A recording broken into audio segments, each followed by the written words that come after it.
Sejam muito bem-vindos! No nosso papo de hoje a gente vai falar sobre a dúvida do empreendedor se a jornada de criar o seu negócio, de crescer essa startup, passa inevitavelmente pela captação de investimento. Será que todo empreendedor precisa buscar um investidor? Essa é a jornada padrão para todo mundo? Ou existe uma alternativa a toda essa complexidade de ter que buscar capital? Vamos deixar claro uma coisa aqui. Todas as empresas que se tornaram grandes empresas, em algum momento, elas acabaram procurando um investimento. Procuraram, na verdade, capital para crescer. Porque a quantidade de capital que uma empresa grande precisa é muito maior do que a quantidade de capital que os sócios conseguem aportar na operação. Vou te dar um exemplo aqui. Uma grande empresa de um único dono que não tem sócios, uma Avan, por exemplo, que não é uma startup, ela tem um único sócio e nunca procurou um outro sócio para ser investidor deles. Mas, ao mesmo tempo, a Avan conseguiu, com créditos bancários, financiamentos, suportar o crescimento da sua operação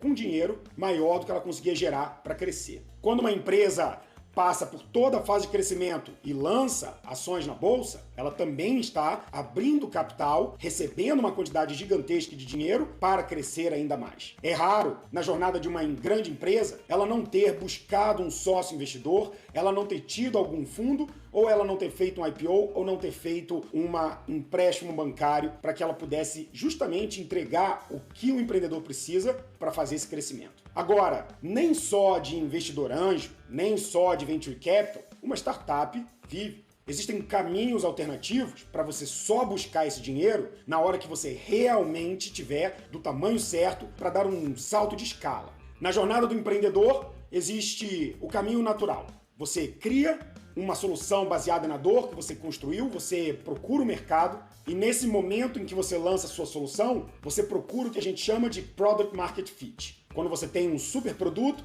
para uma dor que realmente mexe no bolso das pessoas e tem um mercado pulsante comprando aquilo. Muita gente, para atingir esse momento, precisa de investimento anjo, mas alguns, como por exemplo a Max Milhas, conseguiram fazer isso no modo bootstrap.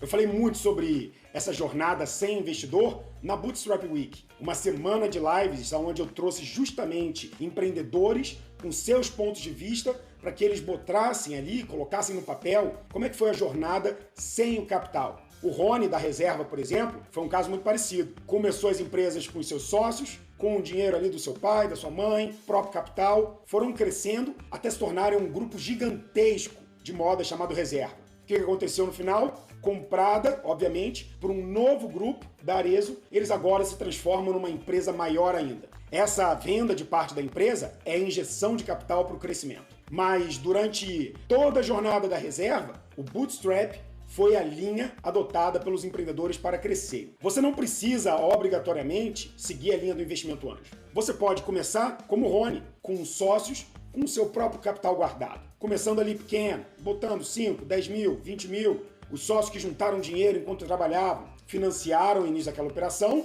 e depois dali seguiram em modo bootstrap, ou seja, reinvestindo o que a própria empresa gerava e olhando profundamente para o caixa e para as alavancas de crescimento.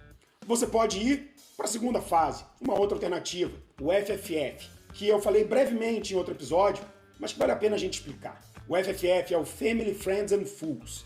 A tradução literal seria família, amigos e tolos, mas eu gosto de colocar de uma forma um pouco mais sensível. Não são tolos, são ingênuos. São aqueles que não entendem muito do negócio, não entendem do que você está construindo, mas conhecem você profundamente. Diferente do investimento anjo, o FFF coloca dinheiro na pessoa física. Ele acredita em você, ele acredita no que você está vendendo para ele, mesmo que você ainda não tenha isso pronto para mostrar e para provar que você realmente está construindo. Um pai, um avô, um ex-chefe, um amigo de trabalho, alguém que já trabalhou contigo num outro negócio e que sabe que você chegou no momento certo, na hora certa para começar a empreender e fazer o seu próprio negócio. Ele aposta em você, ele quer te dar essa oportunidade, mas ele também quer participar desde o início. Ele conhece você como ninguém e ele confia que você é a pessoa certa para encontrar outras pessoas e fazer esse negócio dar certo. O FFF geralmente é um valor entre 50 e 100 mil. Tem casos um pouco maiores, mas essa é a média. E o que esse FFF pega em troca?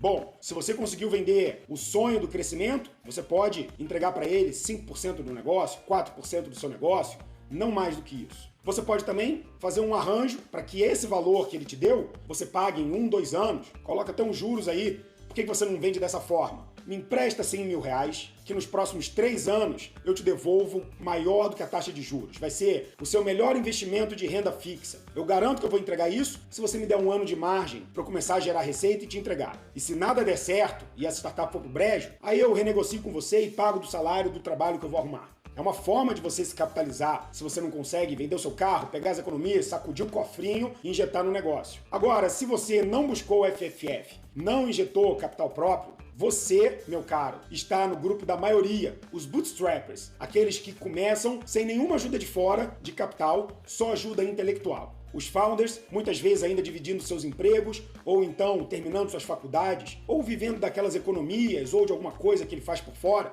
começam a trabalhar part-time no negócio. O negócio vai crescendo, eles começam a reduzir essas coisas que não fazem parte da startup e eles dedicam foco total, ainda na ralação, trocando o almoço pela janta, como a gente fala. Nessa época, os fundadores não têm salário. O que sobra é para a startup crescer e para contratar outras pessoas. Mas o bootstrap é uma fase linda ao mesmo tempo. É a fase em que o time de founders está mais unido que nunca. Só existem vocês, não tem dinheiro para mais nada. E a grana que sobra é no máximo para comprar aquela pizza no final do dia, para vocês ficarem até de madrugada trabalhando. Você tem autonomia, liberdade, uma certa irreverência e aquela situação em que você está jogando, se nada der certo, pelo menos está só entre vocês. Não tem investidor para dar satisfação. Nessa época, o trabalho e a liberdade em testar milhões de coisas só dependem de vocês. E é a busca por esses testes que vai levar você para uma consolidação do negócio. O bootstrap, ele pode caminhar até uma jornada de IPO ou venda de empresa, como a Max Milhas, por exemplo, que até hoje segue em modo bootstrap, com muito dinheiro em caixa e conseguindo sobreviver, inclusive, a uma pandemia, ou o bootstrap pode ser um processo um pouco mais lento, às vezes de 6, 1 ano, 2 anos, acertando a mão para passar ali daquela fase que é o Vale da Morte, onde você já lançou a sua startup, tem alguns clientes, mas não tem ainda os recursos necessários para crescer bastante. É nessa hora que você tem que tomar cuidado. Se o bootstrap ainda está te ajudando a ter liberdade para testar coisas, ou se valeria a pena um gás extra para buscar aquele investimento anjo e as coisas ficarem um pouco mais previsíveis para o seu lado. Mas se você não for para o investimento anjo, quais são as alternativas que você tem? Já que a gente está falando aqui justamente disso, o investimento é o único caminho. Se você já tem um negócio ou está na construção do seu MVP, as aceleradoras podem ser um excelente caminho. Aceleradoras colocam um investimento na sua startup e pegam uma pequena participação. Eu gosto de muitas aceleradoras. Eu fui durante 3 anos board da Darwin, aceleradora, por exemplo. Eles, na minha época, tinham um deal que eu achava excepcional. 170 mil reais por 7% da sua startup. Eles entregavam um baita processo de aceleração, davam grana e pegavam um pedaço muito pequeno. Tem empreendedores que passaram por lá, cederam só 7% e conseguiram crescer e até hoje não pegaram novas rodadas, por opção própria. Você escolhe o melhor momento da captação. Agora, uma dica que eu dou é, quanto maior a receita, quanto mais capilaridade e crescimento você conseguir mostrar, mais investidores vão ficar interessados em você e aí a tentação de buscar um investimento para crescer ainda mais se torna maior. Mas pelo menos você não está numa posição de ter que pedir investimento. Você agora encontrou um caminho onde você decide. As aceleradoras que buscam equity e que dão o dinheiro em troca de participação são o padrão do processo de aceleração no Brasil. Mas de alguns anos para cá, os processos de inovação aberta dessas empresas, de grandes empresas, também criou outros processos de aceleração que muitas vezes não envolvem capital. O Open Innovation, tão falado hoje nas grandes empresas, se tornou uma realidade e muitas delas colocam como uma parte desse programa de inovação o investimento em startups para que elas cresçam e possam, quem sabe, virar fornecedoras das suas soluções.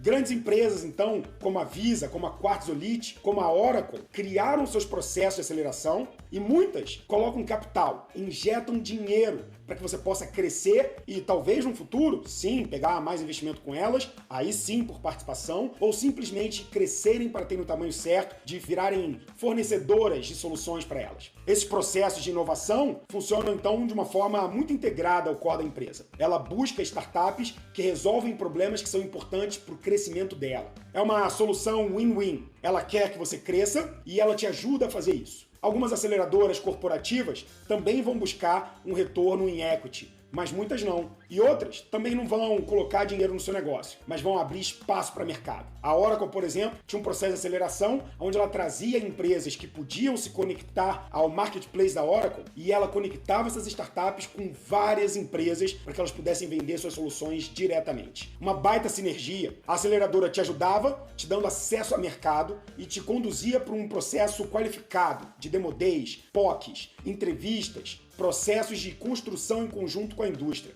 As startups que participaram, por exemplo, a NetShowme, conseguiram com a Oracle abertura para incríveis clientes que cresceram sua receita. Uma solução que funciona para os dois lados. E ninguém teve que ser The Equity. Se você não acha que o mundo da aceleradora, que o FFF ou que você investir capital próprio seja a solução, você segue no Bootstrap, você ainda pode ter um outro caminho que funciona para muitas startups. Fundos de subvenção são iniciativas do governo ou do Estado, onde elas colocam a máquina do Estado para incentivarem e investirem em inovação. Muitas vezes sem pegar nada em troca. Um exemplo disso, por exemplo, é o BNDES Garagem. No BNDES Garagem, você aplica a sua startup, passa por um processo de seleção e você recebe dinheiro do BNDES para crescer o seu negócio. Outras iniciativas já passaram pelo Brasil, como por exemplo o FINEP Prime ou o CID em Minas Gerais ou o Startup Rio no Rio de Janeiro, são excelentes formas de você conseguir investimento sem ceder participação na sua empresa. Você precisa justificar, obviamente, esse investimento e mostrar como que você vai acelerar e crescer. Você precisa participar das reuniões, tem uma série de entregas que você tem que fazer, até porque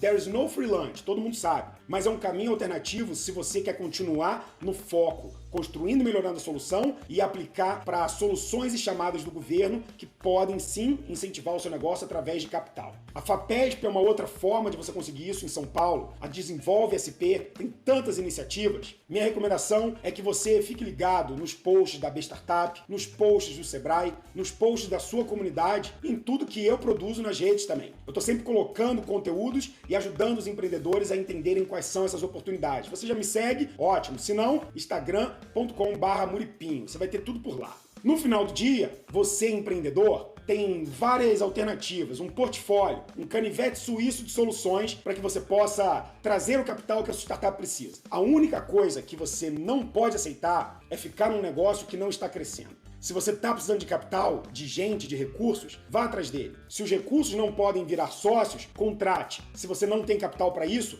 vá atrás do capital. Empréstimo bancário pode ser uma saída perigosa. O FFF, uma solução interessante. A aceleradora vai depender que você já tenha um negócio rodando e que mostre que você tem um time completo. E os fundos vão ser sempre aquela disputa de quem aplica melhor e quem conseguiu entregar o melhor programa, a melhor definição de quem precisa daquele capital. Minha recomendação é que você fique de olho no seu crescimento, não pare se o seu negócio andar um pouco de lado, mas nunca deixe seu negócio morrer por falta de recursos. Seu papel como empreendedor, como CEO, é garantir que a sua startup tenha tudo que ela precisa para continuar crescendo. Espero que você tenha gostado desse episódio, que você tenha tomado nota aí de todos os caminhos e alternativas. E se você tiver alguma dúvida de uma dessas opções que eu te dei, comenta lá comigo no Instagram, manda pra gente no nosso canal, responde, manda sua pergunta. Quem sabe ela não vira pauta pro nosso próximo episódio. Valeu? Te vejo na próxima. Tchau, tchau.